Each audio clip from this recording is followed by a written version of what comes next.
Somebody sneaked on me this morning without understanding the whole story around how one person has offended me very seriously and insulted me after pretending to be a friend of mine for a long time, not so long, longish time, and deceiving me with smiles and so on until she got an opportunity to insult me openly with a very subtle insult, and I saw through it, and I busted out on the spot and put her in her place. Now somebody sneaks up to me and say, "Oh, please forgive her, Ndate Vilakazi. You know, it is Easter, and we must forgive." And she comes up with some Anglican dogmas and so on, which I don't understand.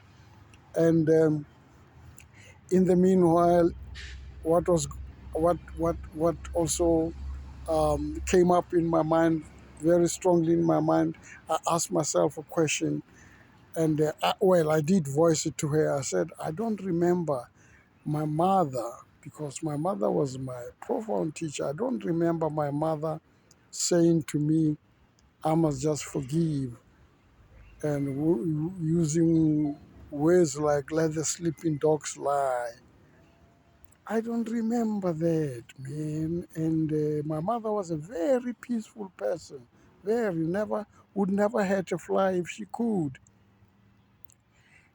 And many flies can attest to the fact that they live longer because they passed my mother's path and they were not even slept or something, you know. So, and I had a young father. The one who came after my father was a very quiet person. They call these people who are very quiet, reserved and quiet. The term will come up in my mind soon. And whenever I visited him, he would just smile and sit with me without saying a word for a long time. And after sitting with him for a while, he would say, "Son, be afraid of a human being all the time." I said, "Yeah, what do you mean, Rangwani?" And he would say to me, "When a human being sleeps, trust them. When they wake up, get away from them." So this person just woke up from the slumber that she had been duping me with, and and and just, you know, insulted my integrity and dignity. And so I remembered my mother, but I also remembered, as we were talking with this person, persuading me to forgive, especially because it is Easter, thinking that I'm some Easter zombie. I'm not an Easter zombie. I think for myself, and unfortunately the poor person does not know that I'm trained theologically also. So I've dealt with these things. My theological teacher, of my theological teachers, especially my favorite dean, and used to say to me, peace that should not be made over the handshake. The handshake should not deceive anybody, uh, to be perceived as a peacemaker act. Peace takes long to be created, to be arrived at. You don't arrive at peace immediately after shaking somebody's hand. And and later on, I told somebody that, listen, did you know this expression, "let sleeping dogs lie"? And he said, he's my friend, and I thought he knows it. He said, "No, I don't know it." And Babu Vilaga said, "I don't know it."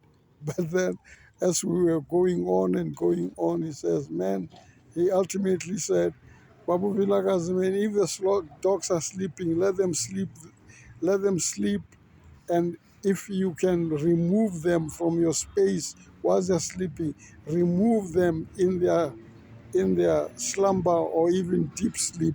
Just remove them from you. And it brought me to a African American who came here, I think late 70s. I've been checking his name. African American preacher came here and jolted us very strongly. African American Muslim preacher. And he said one thing that had never been said or heard in South Africa among black people. And I learned Malcolm X had long been saying that and so on. And other, you know, those who are painted radical and when they are very truthful and, and open about issues. He said, if a man pushes you too far, send him to the cemetery. If a man pushes you too far, send him to the cemetery. Good Friday or no Good Friday, if somebody pushes you to the cemetery, um, send him, too far, push him to the cemetery. If he ever he finds a resurrection, let it be his own business. But your duty now is to send the one who pushes you too far. And by this, I mean what you have experienced in many ways. You have experienced people pushing you too far. You have been asked to be diplomatic. You have been asked to give them a chance. You have been asked, all those things are valid. Be diplomatic and so on. But to a point, they are valid only to a point. When even a woman pushes you too far, there might be a polite way to send her to the cemetery, but to the cemetery, push her. There's nobody who's supposed to play with your dignity. Your dignity is yours. It is given by the power from on high. Let nobody play with your dignity, with your family dignity, the dignity of your children. If you have the strength and capacity at that moment, send them to the cemetery. Stop saying let sleeping dogs lie. Because when they get up there, they're going to bite you. If they find you still glaring at them in their sleep, they will think you've seen something about them you were not supposed to see in their sleep. And they won't slap you, they will bite you. That's what my young father, my Babu Mngani, Moses, advised me. Huh? Maybe it is significant that his name was Moses. Well, he's still Moses, even he's no more with us here. He's still Moses. And when you check names, I will check very soon, what does Moses mean? But this man liberated me too, if it is associated with liberation. Liberated my mind that don't tarry too long around somebody who is not asleep. And when they sleep, still be careful. Move as soon as they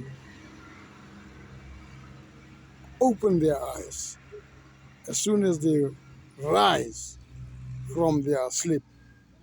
Get out of the way, because you might have to be found to have pushed them to the cemetery. And the other day I talked about Morena Mushweshwe, how he cleansed the people who had the cannibals. There are many reasons why people and who had eaten and slaughtered and cooked his grandfather and washed their bellies with muswang. Now, there are many contexts in which you can be pushed to the cemetery. I mean, you can be pushed to a point where you can send people to the cemetery. My context will never be yours, but don't be deceived and be zombified that people should play around your dignity just because it is Easter.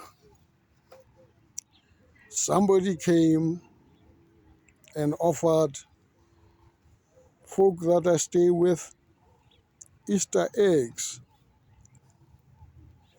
I felt, wow. To this day, in the church in which I believed in theology, I don't remember what Easter eggs symbolizes, but I know it is always dished out this time, Easter egg, and and I posed for pictures with it, and then another person who is in charge of me and my health came around and said, "Does it have sugar? Check it out." I checked it out, and I had already made up my mind that maybe I might swallow it. Then when I checked it out, I found that sugar is on the first line of ingredients. I immediately put it away and offered it to somebody. So what I'm trying to say is that I said to this person, try to get us some sugar-free Easter eggs next time you come, even, and then it looked to me like it's economically not possible for him to do that. So don't eat something just to please somebody that their pocket is not deep enough to give you something that has no sugar.